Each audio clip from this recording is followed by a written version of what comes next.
ये खबरों में बात करते हैं अब ऋषिकेश की, जहां मकान बेचने के नाम पर धोखाधड़ी करने के आरोपी आईडीपीएल निवासी राजीव जौहरी को सिविल कोर्ट ने आरोपों से दोष मुक्त कर दिया है।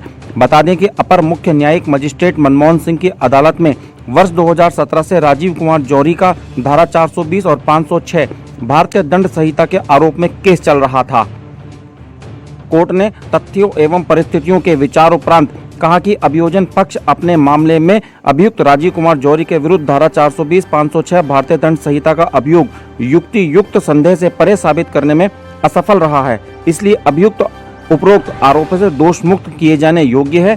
मामले में राजीव कुमार जौहरी और उनके लॉयर महिमा शंकर सक्सेना पत्रकार वार्ता करते हुए बताया कि उन्हें कोर्ट पर पूरा विश्वास था। अब कोर्ट के फैसले ने उन्हें दोष मुक्त साबित कर उनका खोया सम्मान वापस लौटा दिया है। मुकुल दुर्गा प्रसाद पाल मेरे पास आए थे कि बैंक का लोन चल रहा था मेरे मकान पे।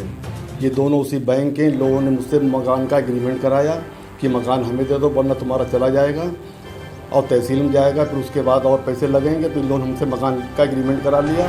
अब बोले लोन हम जमा करा देंगे। लोन जमा कराए नहीं इन लोगों ने और जो हमसे टाइम लिया तो इन्होंने उसका बना भी नहीं कराया। उसके बाद में फिर 2 साल के बाद फिर दोबारा हमने उस मकान का एग्रीमेंट किया इनके साथ 2016 में। फिर इन्होंने 1 महीने टाइम लिया।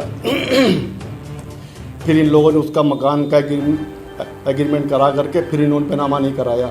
उसके बाद इन्होंने षड्यंत्र रच के इन लोगों ने मुझे 420 और 506 के मुकदमे में और मुझे बंद करा दिया। और हमारे जो खाते थे बैंक के वो भी इन्होंने बंद करा दिए। उससे हमारी मान बहुत नुकसान पहुँचा और मेरा काम धंधा सब चौपट हो गया अब ये खाते बंद होने से।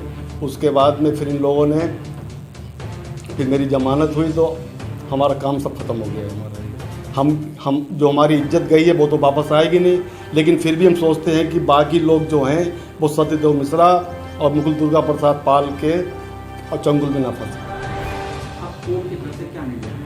कोर्ट पे मुझे पूरा विश्वास था, भगवान पे भी था।